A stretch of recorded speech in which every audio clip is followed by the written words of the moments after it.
Jim Hondura, the U.S. Army Corps of Engineers Chief of Staff. So welcome, ladies and gentlemen, to your U.S. Army Engineer Regiment's Engineer Hour 2, entitled Army Engineers Making a Difference in Europe and the Pacific. Army engineers continue to play a vital role in the success of military operations, and we're here to share those projects and partnerships making an impact in these critical regions. We are fortunate to have with us, who'll be joining us in a little bit here, is our commanding general, as well as 4 of our very best commanders with us today. These 4 commanders are leading engineering efforts across the globe. Representing our USACE Indo-Pacific and Europe divisions are Brigadier General Kurt Gibbs, commander of our Pacific Oceans Division, with responsibility from Alaska to Japan, and Colonel John Lloyd, who oversees our efforts throughout Europe, Africa, and Israel. Additional engineer support to the overall engineer effort in these theaters is provided through the engineer brigades represented by their commanders. Colonel Margaret McGonigal, commander 130th Engineer Brigade, based in Hawaii, and Colonel Kyle Moulton, commander 7th Engineer Brigade, based in Germany. Each of these leaders will present our efforts in the European and Indo-Pacific regions and explain how we are delivering solutions for the Joint Force and the interagency partners. In the end, if you have questions about our efforts in these theaters, we look forward to continuing the conversation during that Q&A portion at the end. At this time, I will turn it over to Brigadier General Gibbs. All right, good morning.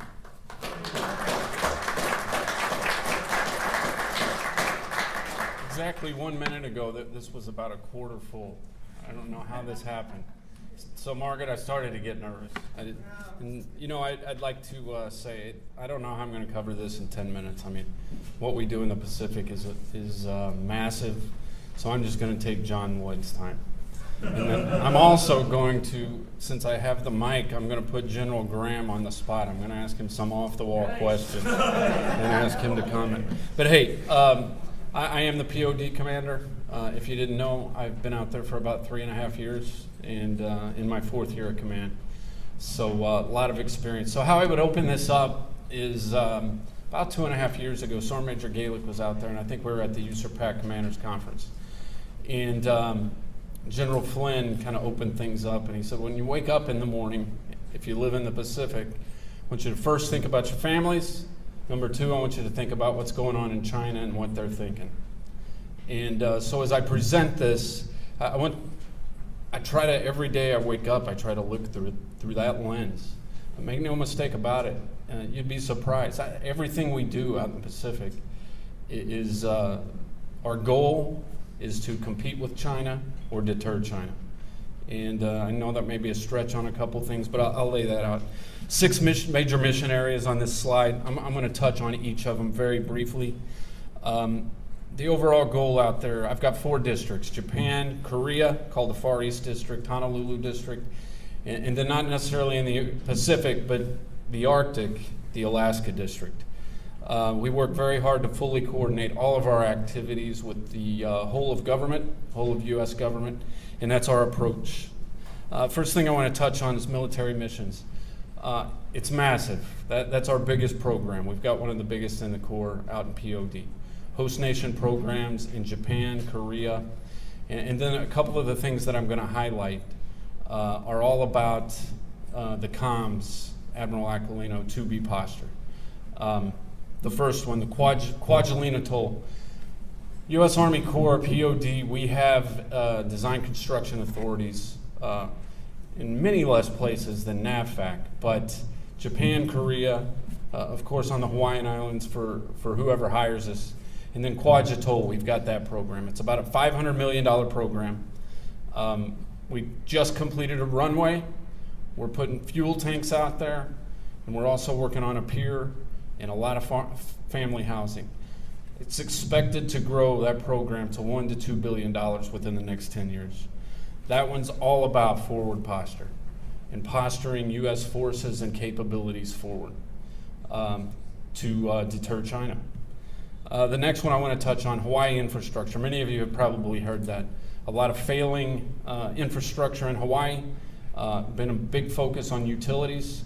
We had an enterprise USACE team come out there, do some work over a couple of months and came up with about $2 billion worth of work that needs to be completed. We're working through the funding on that, and that's about recruiting. That's about taking care of our soldiers and getting the right military forces, increasing facilities so we can bring the next MDTF out there and additional capabilities.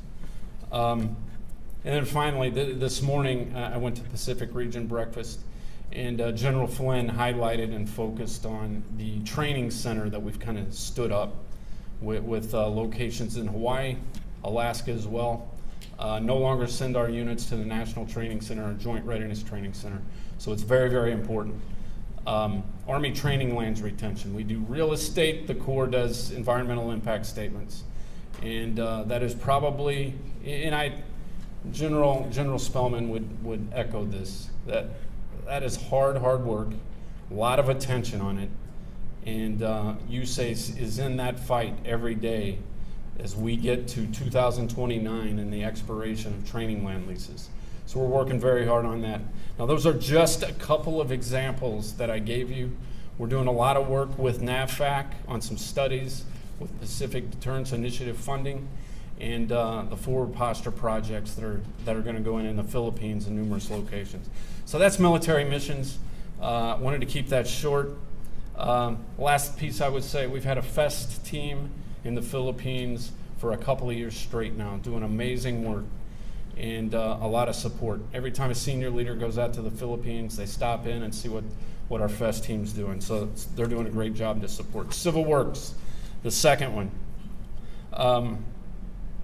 3 years ago, POD had a $50 million a year program. And we got an influx of bipartisan infrastructure law funding, about $1 billion. So that's grown massively. The one that I highlight up here is Honolulu Harbor. And why do I do that? Well, it's a very important harbor. It's a hub with the spokes that go out to all Pacific territories, and it supports the stuff we need to get forward and the posture that we have, and it supports the commerce in the state of Hawaii. Up in Alaska, the $1 billion program, you may say, okay, how is that tied to deterrence?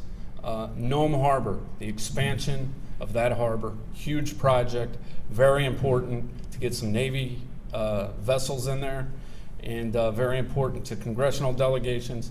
And overall, it's very important to not just the Arctic, as I think everybody knows we're competing with China up in the Arctic, just almost as much as we are in the Pacific. So Civil Works program is growing. It's very critical. The next one, contingency operations and disaster response. It's been a rough year out in the Pacific. Typhoon Mawar out in Guam. We're still there. We had a power mission, a great power mission out there. We did over 500 temporary tin roofs, and we're still out there, about 40 to 45% complete on the debris clearance. That was followed by the Maui wildfires. Incredibly big mission for the people of Maui, and it's going to be north of $1 billion as far as the debris clearance goes. We did some limited power there, and we're also just got a mission for a temporary school for the folks that were going to school in Lahaina. How is this tied to competition and deterrence? I'm not going to say it's loosely, but I will say China watches everything we do. How are we taking care of our own people? And the lessons that that we learn when we're taking care of the islands in Guam, and how we teach and train with other Pacific nations on those things. China watches everything we do. And so we've got to do these things well. We've got to take care of our own people. International programs, and I'm going to wrap this up quickly. 850 operations and activities since 2007 with 23 nations out there.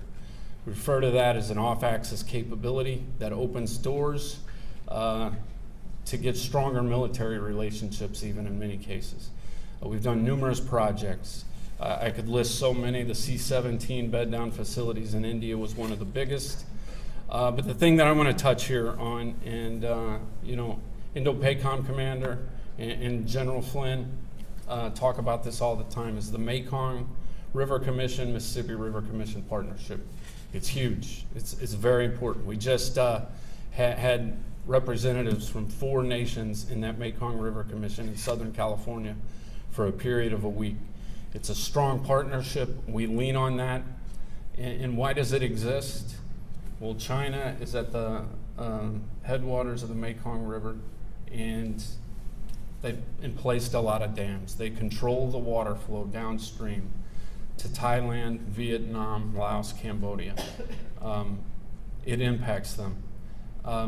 You know, one thing that the Mekong River Commission told us just last month in Southern California, they said, don't make us choose between you and China. They said, you are our friends. They said, they are our business partners because we don't have a choice. So we're their friends. We help them. Very proud of that relationship. Geospatial, I'm going to wrap this up because as much as I want to take John Lloyd's time, I won't. The Buckeye, we've had Buckeye operating out of the Philippines for a while. In 2024, we may be able to get it out to Australia, doing incredible, incredible work. And then finally, R&D. I did not want to shortchange this. Dr. Pittman's team, the capability they bring out to the Pacific is absolutely amazing. They are tied in every aspect with every staff out there doing incredible, incredible work. But the one that I wanted to highlight that maybe you haven't, I had the opportunity in February to go to Taiwan. I was approved to go, invited by the Taiwan Water Resource Agency. Dr. Pittman sent an engineering with nature expert. The big thing is their Air Force was leaning on us for expertise on how to harden their critical infrastructure, particularly their aircraft hangars. And Dr. Pittman sent 3 PhDs. We got the Protective Design Center's guy that went with us. Unbelievable. Wrote a white paper. We've been able to send it over to Taiwan. I had the chief of their Air Force in my headquarters just a couple of weeks ago, and it looks like we're going to be able to open up an FMS case to help them with hardening their critical infrastructure. And that's about as far as I can go in this level, in this environment. But so proud of the capability that he brought. And I can't even, the degrees those guys had, unbelievable. It's so specific. And when they talked, every leader in that country listened, every single one of them. So I appreciate it, Dr. Pittman. Okay, so doing a lot. Every single one of those things supports what we're trying to do in the Pacific. Once again, in some way, shape, or form, we're competing with China, we're deterring China, and USACE is a huge part of that. Thanks for your time. Look forward to any questions in a little bit. I'll be followed by Margaret. Engineer Brigade. Thank you, sir.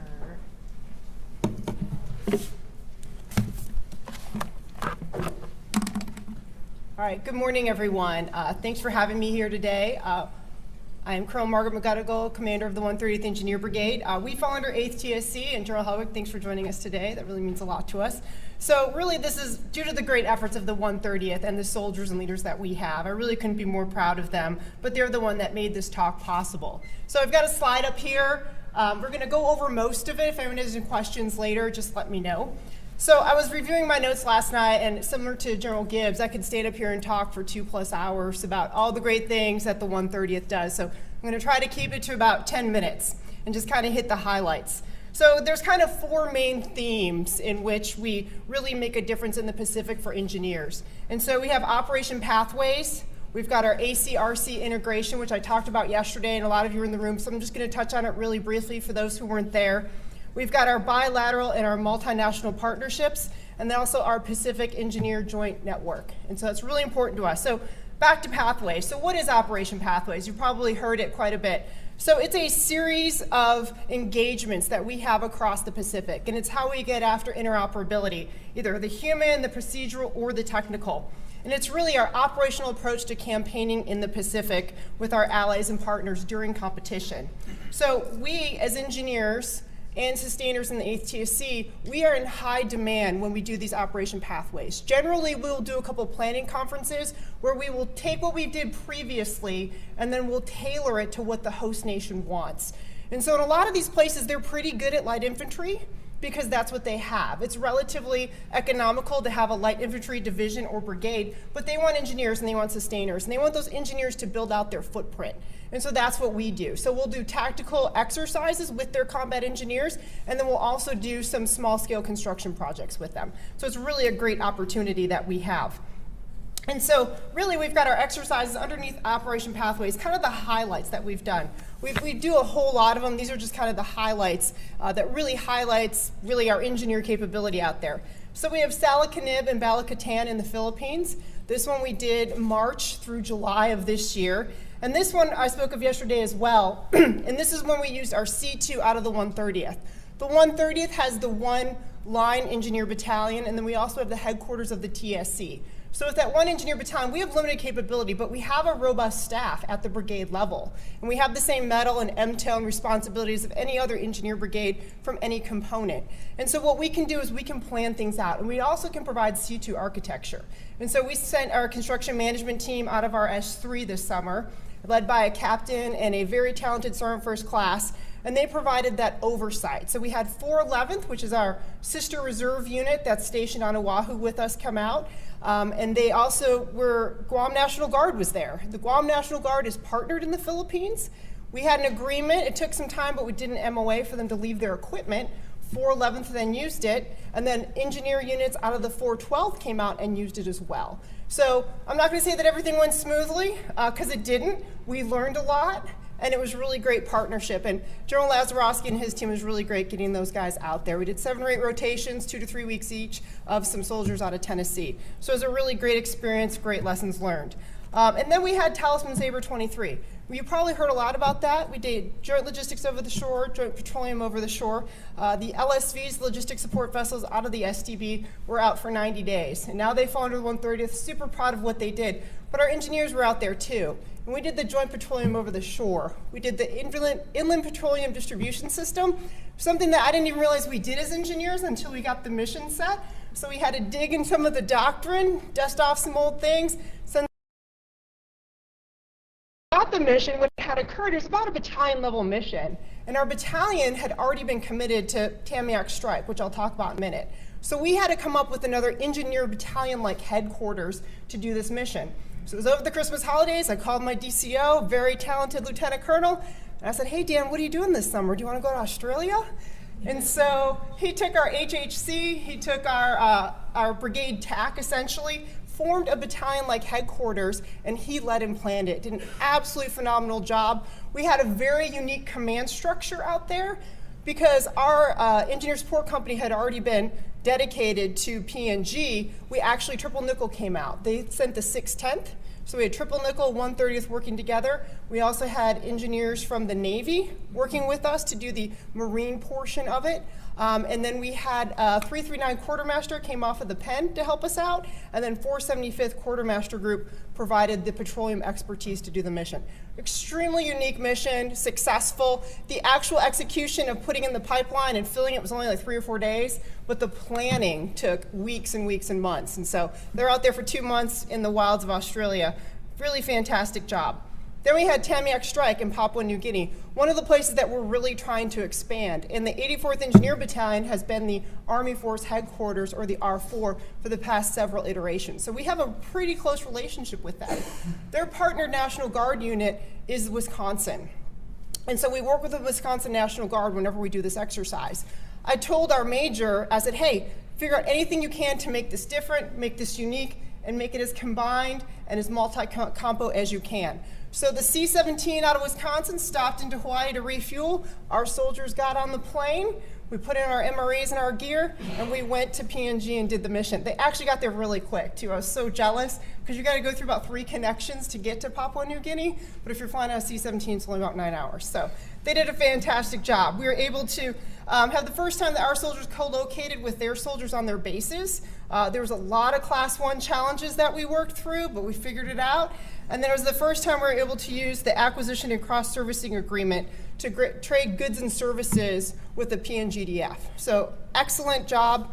And then we had our Cobra Gold exercise, which we did last spring, multi-compo joint exercise in which we built 6 engineering civil action program schoolhouse projects. And we sent a captain and our senior warrant out of our S3 to do that C2 as well. So you can see there's a pattern there. The 130th, small brigade in terms of number of engineers, but our headquarters is very effective. And so what we've learned is we can provide C2 architecture, we can also design and plan and build out what the requirements are in the Pacific and then program it. So we've been really, really happy and successful in doing that.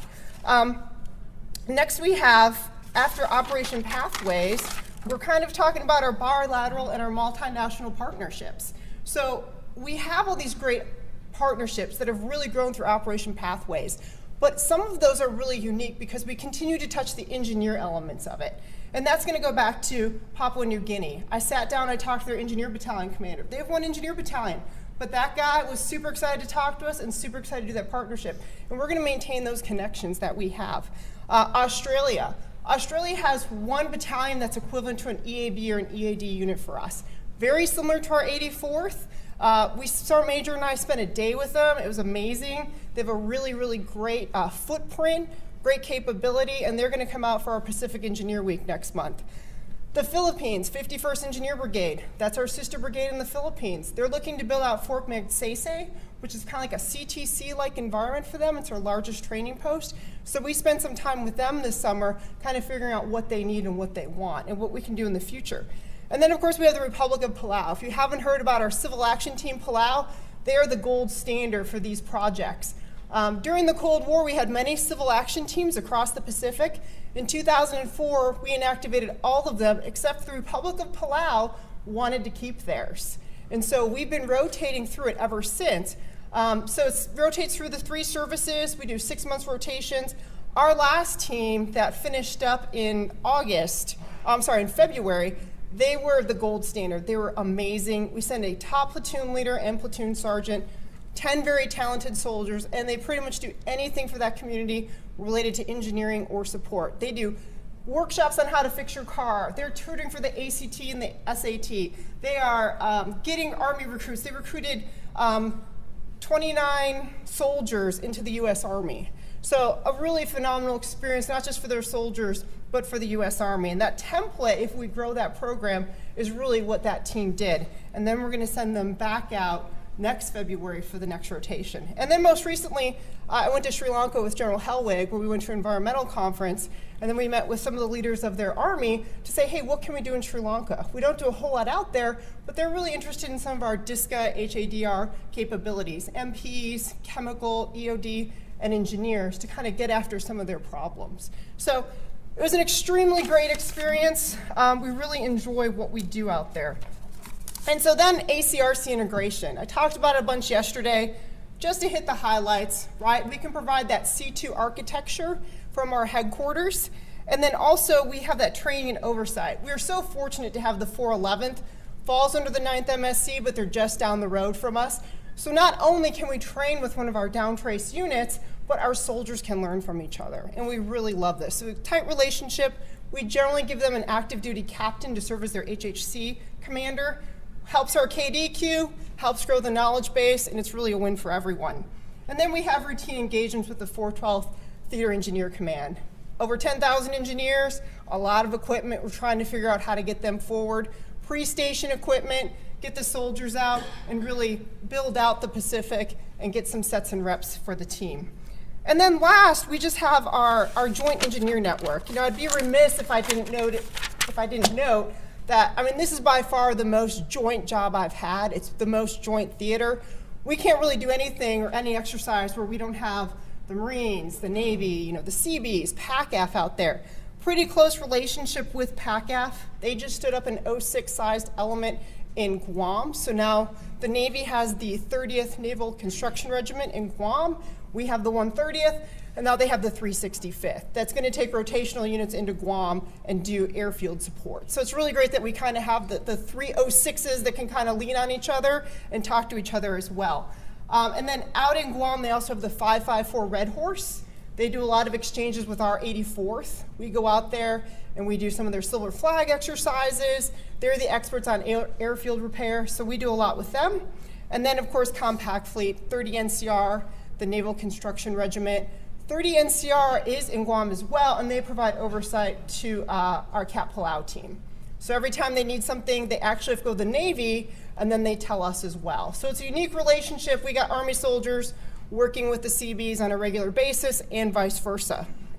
And of course, General Gibbs, we work with USACE as well. During the Red Hill water crisis, we were able to provide some expedient troop construction out there to get some of the activated carbon filters out. And they also do a great job helping us with some of our great ideas and our construction and our permitting, so we can do our troop construction projects and we can help do things around the organization, around the installation to make life better.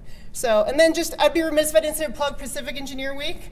I hope some people can make it. If you're interested, let us know. It is in Hawaii, you know, after Thanksgiving, week after Thanksgiving. It's gonna be great. We're gonna bring together some of our joint partners, but you know, we train together in the Pacific, we learn together, and we win together. So, thank you for your time.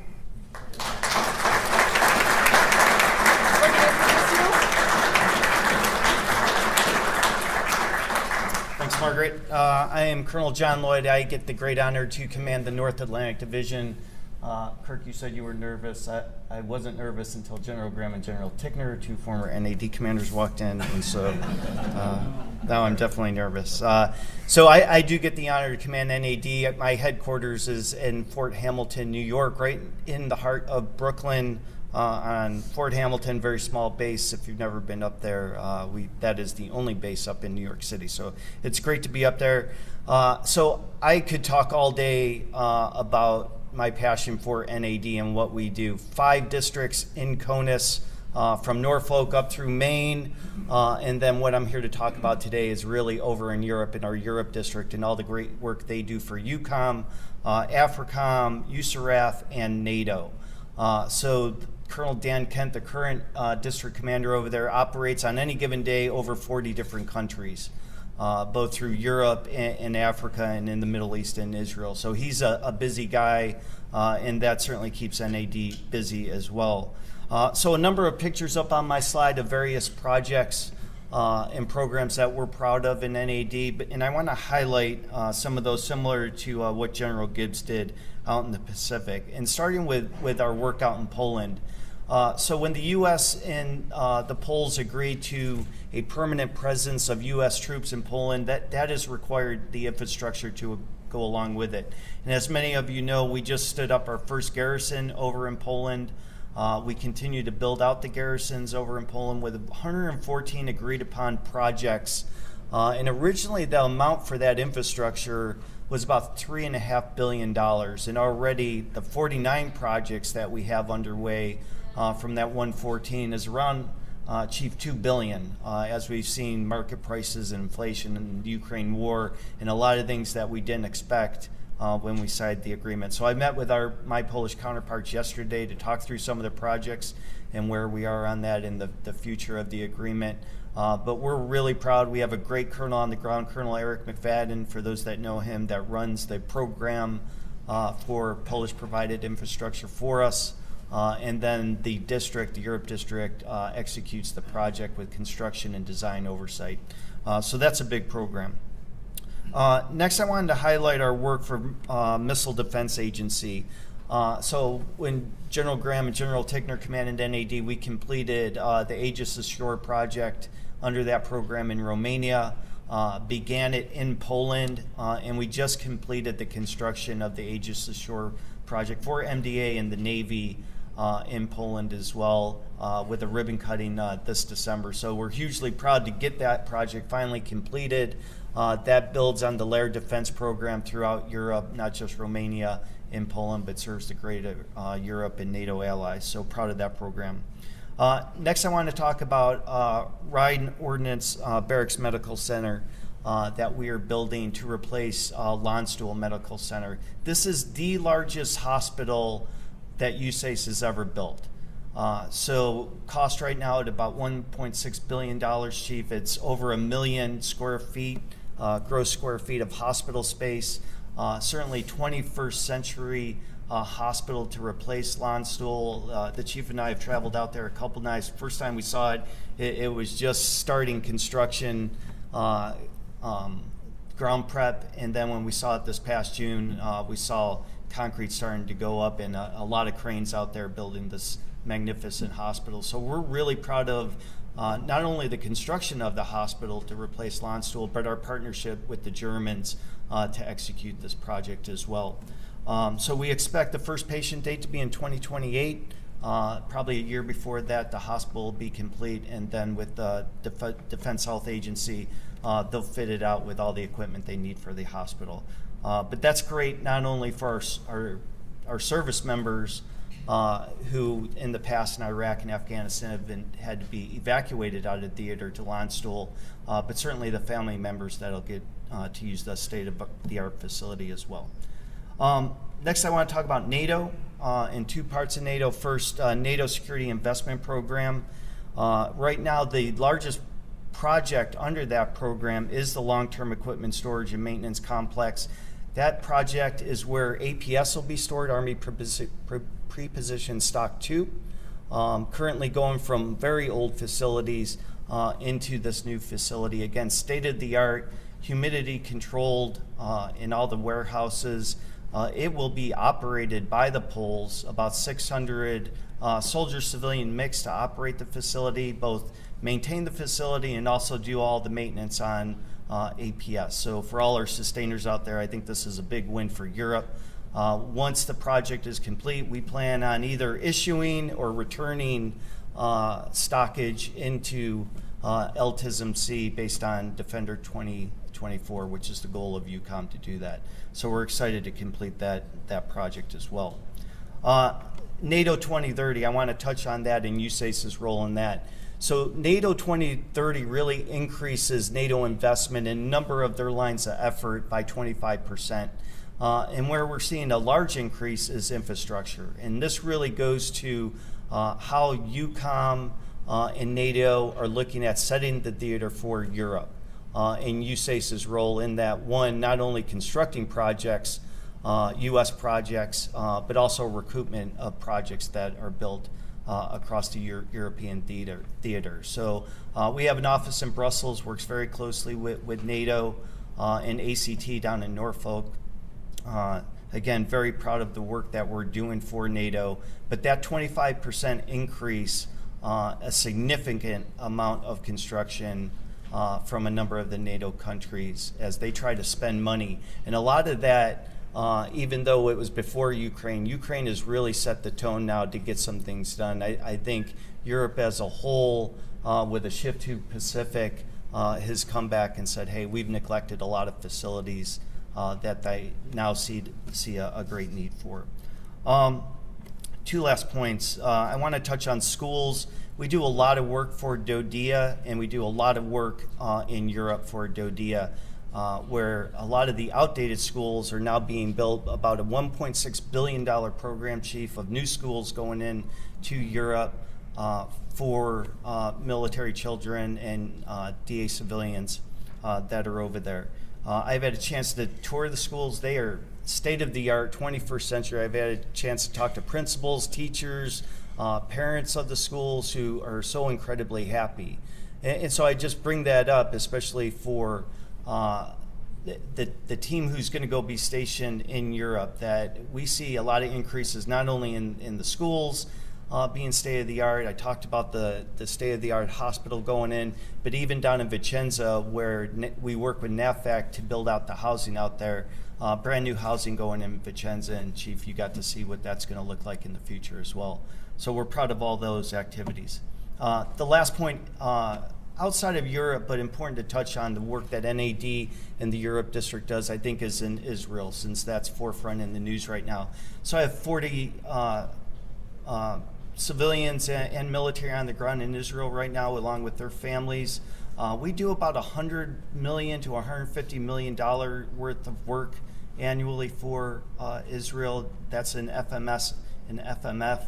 Hardened aircraft shelters for when they bought F-35s, state-of-the-art facilities. certainly, and then currently we're working on future bed down and infrastructure for their purchase of CH-53s and KC-46s. So certainly I've got accountability of all my folks in Israel, but we're thinking about them every day. And so, Chief, thanks for asking me. I could talk all day about NAD and everything we're doing, but I do want to turn it over to Kyle Moulton, who's our newest brigade commander as we stood up the 7th 3 months ago, and looking forward to partnering with Kyle and his team over in Europe. Thanks.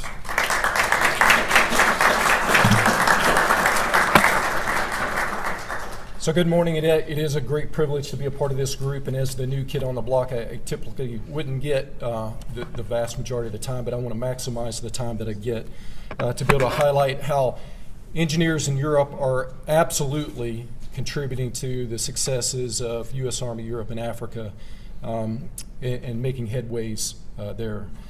So as mentioned, the newest brigade in the Army, so I just want to briefly kind of talk on where we sit and kind of mission set. So we are assigned to the 21st Theater Sustainment Command, so Margaret no longer has the distinction as the only theater engineer brigade. So we are the USARAF's Theater Enabling Engineer Brigade. As evident by my presence, the USARAF assigned engineer capability is evolving, but we're still very much dependent upon rotational and multi-component forces to be able to get after all of the requirements. But it's really the convergence of engineer capability across the entire enterprise that is helping to achieve this effects in support of USARAF's campaign plan objectives, really across all 4 lines of effort that General Williams highlighted yesterday in his land power discussion. And that's what I've got outlined on the slide here. So starting out with line of effort 1, setting the theater. Setting the theater enables our capabilities access so they can sustain their combined military advantage in the assure and deter mission. But if that deterrence is insufficient, then it allows for that rapid transition to combat operations. As indicated on the center part of the map, we have in USARAF 33 enduring and contingency locations across both Europe and Africa. So that demonstrates our 360-degree focus across both theaters while we continue to support Ukraine. The facilities and infrastructure that's associated with those locations are fundamental to setting the theater. And it requires assessments to inform gap analysis for our investments priorities so that we can enhance our ability to conduct large-scale combat operations in contested environment. The infrastructure assessment is facilitated by a host of engineer capabilities to include our assigned forces, those rotational forces, but also from USACE's ERDIC capabilities, as well as FESTAs coming out of General Miller's 416th Tech and our geospatial planning cells. The assessments focus on key nodes that allow the rapid reception, staging, and onward movement of our forces. And those key nodes includes air and sea ports, our roads and bridges, as well as fuel and ammunition storage sites. So the outputs of these assessments that we're doing are feeding the gap analysis that I mentioned to support the USARAF's infrastructure investment plan. And that's nested with IMCOM's facility investment plan that's being pushed forward. So if you're following the crisis in Ukraine, then you clearly know that bridges are important. So in the USARAF, or in the Europe theater, forces can be expected to encounter minor rivers every 50 kilometers and major rivers every 200 kilometers. And the existing bridges there may not be sufficient, and in a contested environment, they may not be viable. So enhancing our line of communication bridging is incredibly important to setting the theater. We're working with the U.S. Army Engineer School as well as the 416th Tech on a comprehensive plan to improve that capability. This includes moving the apps storage of that capability, the stock of that capability further east, It also includes identifying and establishing dedicated training sites and incorporating Lock B operations into our exercises. Additionally, when we talk about the pre-positioned stocks, it's important and very key to rapidly building combat power on the continent. And it was utilized for the first time operationally during the Ukraine crisis. As Colonel Lloyd mentioned, the new facility in Poland is allowing us to move that capability further east. But just as important as having it in the right location is having the right capabilities. So USARAF engineers are conducting assessments of our APS fleet, and the engineer forces that are deploying over to Europe as a part of the exercises are helping to validate the process for being able to sign for that equipment, as well as shortfalls in the readiness. And we're taking that assessments back into the USARAF investment plan to inform decisions on modernization in accordance with Army 2030 structure and capabilities. Now, shifting over to line of effort 2, presenting combat and credible forces is also very important to the assure and deter mission. And we build combat credible forces by improving readiness and our warfighting capabilities. So the USARAF exercise program is a great opportunity to be able to build that readiness. And engineers are being incorporated into the Defender series of exercises to get after all 3 of our engineered disciplines, specifically wet gap crossing using float bridges. But one of the exercises under the Defender umbrella that I'll really highlight is Exercise Resolute Castle. This is a joint and multinational troop construction exercise, and Resolute Castle 23 is currently still ongoing in Poland, and it has incorporated units from the 36th Engineer Brigade, the 173rd Airborne BCT, the 15th Engineer Battalion, as well as the 22nd Naval Construction Regiment. And it also includes Polish, Danish, and British engineers. And what they're doing is constructing facilities and improving infrastructure on 2 of the training bases there in Poland. And then for RC-24, which we're already planning, it's going to occur in Romania, and it's going to include contributions from many of those same brigades and countries, with the addition of the 416th Tech, the Naval Mobile Construction Battalion 133, along with Romanian, French, and Dutch engineers. So these exercises not only allow our engineers that are participating to improve their readiness, but it also improves interoperability, and it provides an opportunity to provide complete and usable projects that supports the USARAF infrastructure investment plan.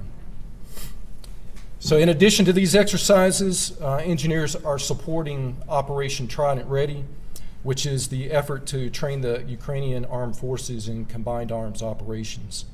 Both the 15th Engineer Battalion as well as the 2nd Regimental Engineer Squadron have supported those efforts by constructing obstacles at the Hohensfeld and Grafenwehr training areas to replicate the battlefield conditions as they train combined arms breach. They've also served as trainers on some of the breaching tasks and provided operator training to a whole host of our engineer equipment that's being provided as security assistance. So the engineer involvement in this effort is not only critical to supporting Ukraine, but it also provides another opportunity to build our readiness. The third line of effort is transforming the force so that USARAF can provide a multi-domain operation-ready force to enable maneuver in a sustained large-scale ground combat operation, as well as supporting USARAF's role in NATO. To support this requirement, engineer force structure in USARAF is continuing to evolve and will so over the next 5 years. As I mentioned, my brigade just activated 3 months ago at Ansbach, Germany. It's bringing a capability back to Europe to be able to synchronize engineer operations, integrate those expeditionary engineer forces from all the components coming into theater, to see to that capability, as well as to enhance our interoperability with our engineer allies and partners. Additionally, the 809th Multi-Role Bridge Company is still on schedule to activate this summer in Grafenwehr, Germany. And so that's going to bring a wet gap crossing capability permanently stationed on the continent. And then pending the Army of 2030 force structure decisions, my brigade could also gain some technical and combat engineer capability in the form of a construction management team and a combat engineer company armor, so that we have a full complement of multifunction engineer capability permanently on the continent here soon. In addition to these force structure changes, USARAF is integrating some emerging capabilities into our formations as well as our training. And as the Army is working on enhancing our terrain shaping capability for both the close, the mid, and the deep fights, engineer forces in Europe are integrating those interim capabilities on close terrain shaping into our current training and our JMRC rotations. Capabilities like the XM343, the Savo, and the XM204 Top Attack. I had an opportunity just a few weeks ago to visit the 2nd Cavalry Regiment's JMRC rotation out at Hohensfeld, and they had a very successful defense, due large in part to 2nd Res's ability to integrate those interim systems and the Raptor team's ability to replicate those battlefield effects. But the feedback on the implementation of those systems is being incorporated back into the development of future capability, as well as what we learn from interoperability with our allies and partners, so we can develop that future capability like the XM250. And lastly, as I go to line of effort number 4, which is increasing the scale capability and interoperability of our allies and partners, so that we can provide this network of ready and resilient capability. When we talk interoperability, we really look at three areas: the human, the technical, and the procedural. So from a human dimension, we are leveraging the NATO Mill-Inch School, or the Center of Excellence at Ingolstadt, Germany.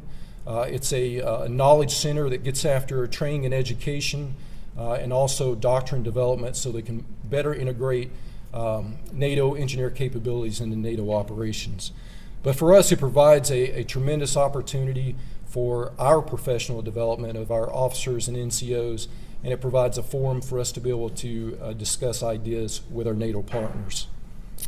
The Universal Float Bridge Adapter is a great example of technical interoperability. So we've leveraged capabilities from ERDIC again to develop that adapter as an interim solution to incompatibility of our float bridge systems across the NATO engineer forces. And the integration of that system led to an agreement across NATO that future acquisitions would incorporate a compatibility requirement. And lastly is the procedural component, where USARAF engineers are contributing to NATO's effort to develop a common standard of engineer task lists. This is going to provide a framework and options for NATO to form multinational engineer units at echelon using building blocks of common platoon and company formations, very similar to our modular units, EAB units, that were used to reinforce the brigade combat teams. So I believe I've highlighted across those 4 lines of effort that we are absolutely supporting USARAF's campaign objectives, but it's really through the convergence of that capability across the engineering enterprise that is enabling that. And with that, I think I'll turn it back over to Colonel Hondura for questions.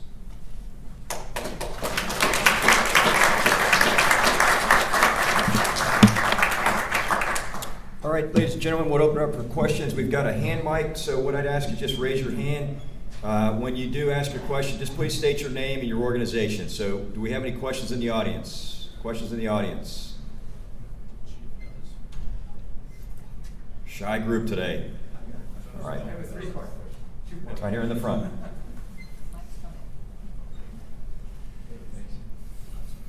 First of all, thanks everyone for doing this, and sorry I was a little late getting here. 2-part question.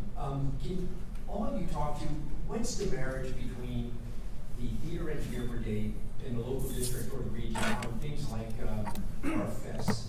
Like when the fest was out in the Pacific AOR, who's picking, who gets is it a joint conversation where they're going to go and the work they're going to do? John, you had them in Poland. Can each of you just talk to that a little bit? Yes, sir. In the Pacific, I mean, Major General Jared Hill was here when he was up in Bay 4 in Indo-PACOM, and we all talked about it.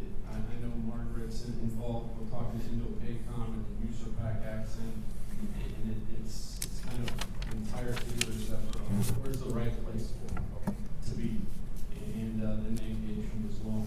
So we've got one in the Philippines. We've just had one in Guam for a couple of weeks. We've been in Thailand, and when there's a need, it's primarily Indo-PACOM that comes and asks, hey, do you have this capability of the RFF goes up? So, So Margaret, you get a voice in that process?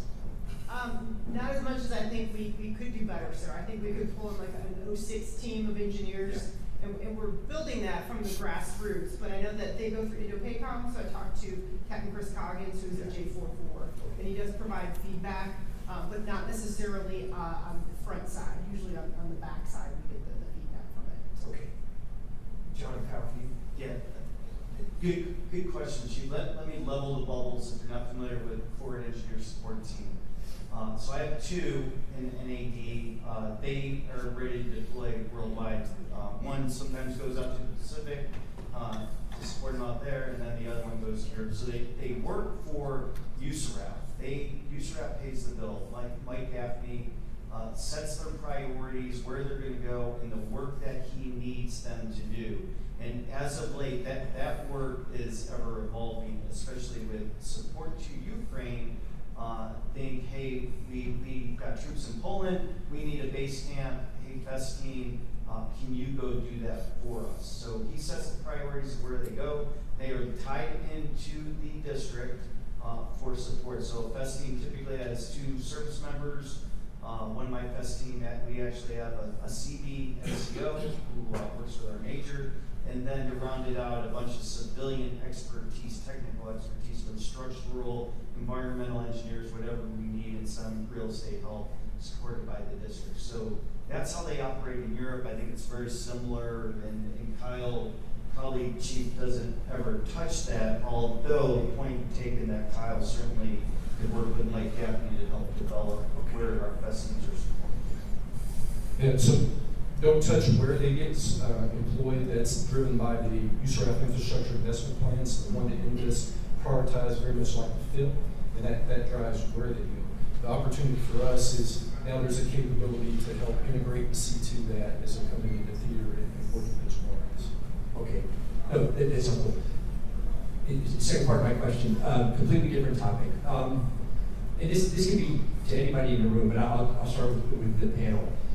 Troop construction.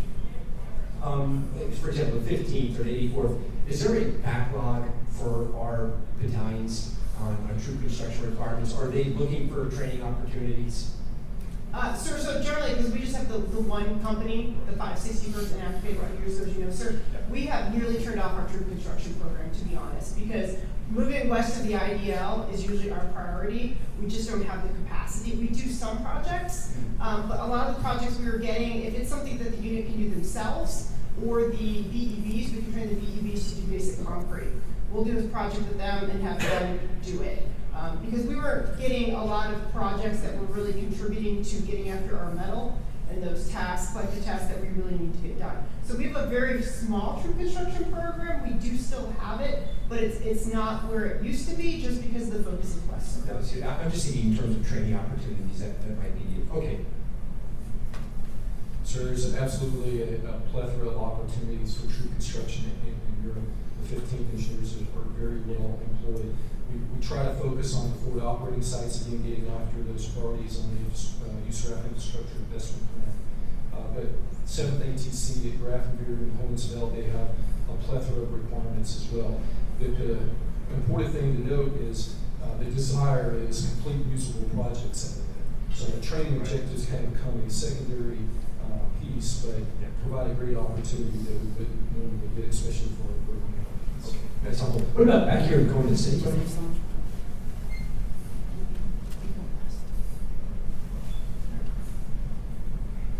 Chief, I was Oh, a sense of troop construction. As I travel around, I hear different things that we're looking for opportunities. We're not getting up at home station. I was just curious if there was an opinion in this room.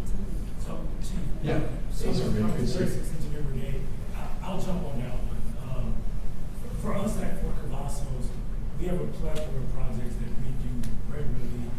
We have our troop construction board, where we do projects for the Corps, we do them for the division, we align regionally things that we can do, working with Resident Castle, continuously trying to find those opportunities for our vertical engineers to get that subject matter expertise and the schooling aligned with it so that they're value added not just for the brigade, but for the entire Corps as we support operations. Okay. Sir, I can speak for the Combo 2. For the Combo 2 side, what we see is a lot of, especially at our locations, Footy, Town Gap, for example, we do a lot of troop construction. We're improving our own facilities, but also the training sites. So we have our engineers out, instead of just moving dirt, cutting paths, blowing stuff up, doing recovery operations, those type of things. So we're building it. I do have a question later for the panel, but yes, sir. Okay, yeah, I'll We do finish see this one that. and then, hey, so just for anybody that's dialed in or in the room, if they're looking for troop construction opportunities, I want to call General Graham. Let me explain. So when I was up in Northwest Division, we had a freak windstorm come through Seattle District. It just absolutely tore up one of our rec areas, right? This was simple timber construction. And then we had this deal going with O&M funds. I could buy the build materials to go and fix that recreation site.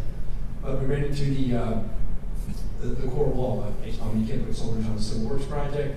I never understood that logic because, just a month before I had, active duty divers down in one of our blocks in Walla Walla.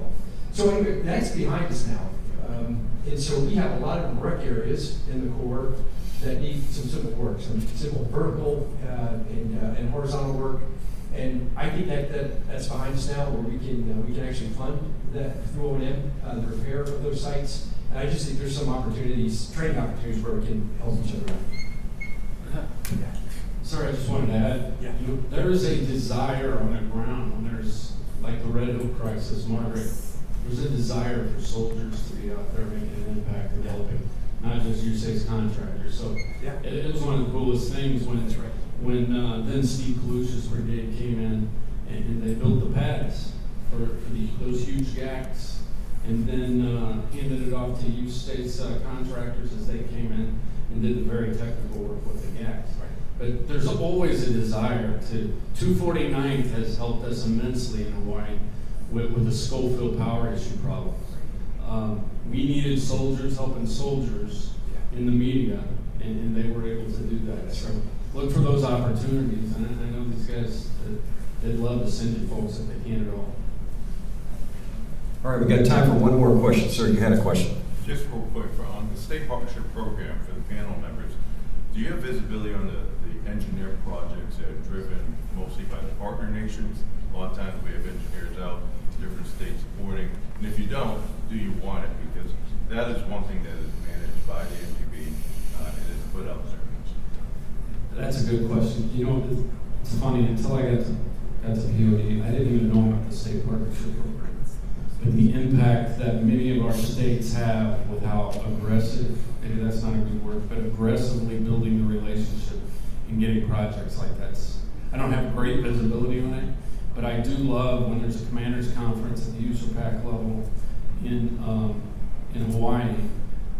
General Flynn pulls in all the tags, and we talk about those. That's a big focus. I don't have the visibility maybe I'd like, but we could work to get that. Yeah, sir. A huge important program both in Europe and even more so in Africa, where the state partnership program does exceptionally well with our African nation partners. They love the arrangement.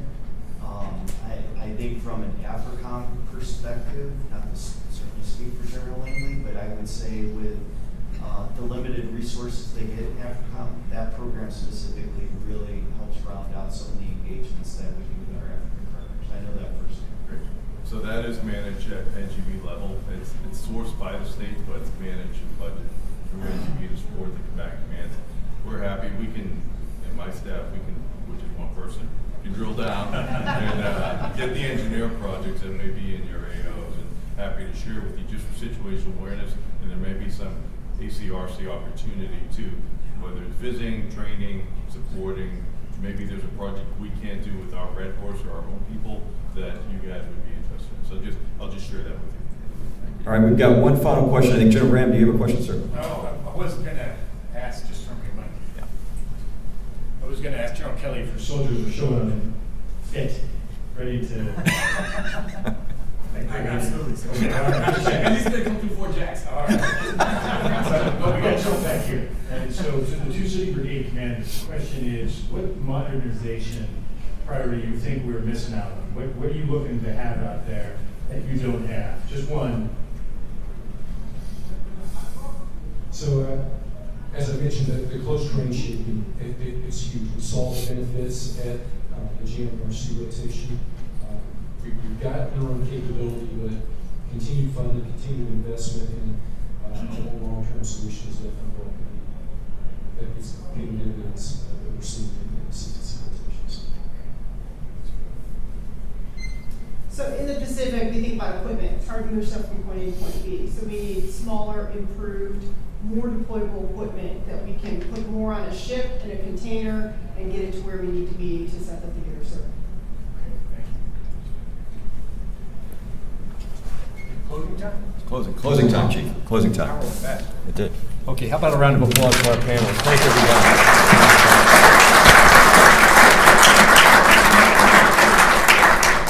Again, apologize, I was a little late. I'll just go and give my opening comments here because I see a few new faces that weren't with us yesterday. For the enablers, not just engineers, for all the enablers in the Army, as we go on this march to the Army of 2030, right? And you heard the Secretary on Monday in her opening comments. As soon as AUSA is over, she is going to start discussing these force structure changes with congressional members up on the Hill. And then eventually we'll get to an Army structure memorandum that'll come out about 12 months about 12 months late, but we'll get there. And there's some significant changes for us, right? We're going to go from a BCT-centric engineer force to one that's focused at the division level with a number of cuts, right? And so I just think now more than ever, we've got to look for every opportunity to work across components, right? Compo 1, 2, and 3. And then I even think with the components, with the Army Corps of Engineers and the expertise that they bring in. So that was really the genesis how we structured these two engineer hours this week. And I'm just challenging everybody, think differently. We've got to think differently, right, to bring the effects that we need out in the different, in support of each of the different geographic combatant commanders and the functional combatant commanders as well. So I want to thank everyone again for a great AUSA, another half a day to go.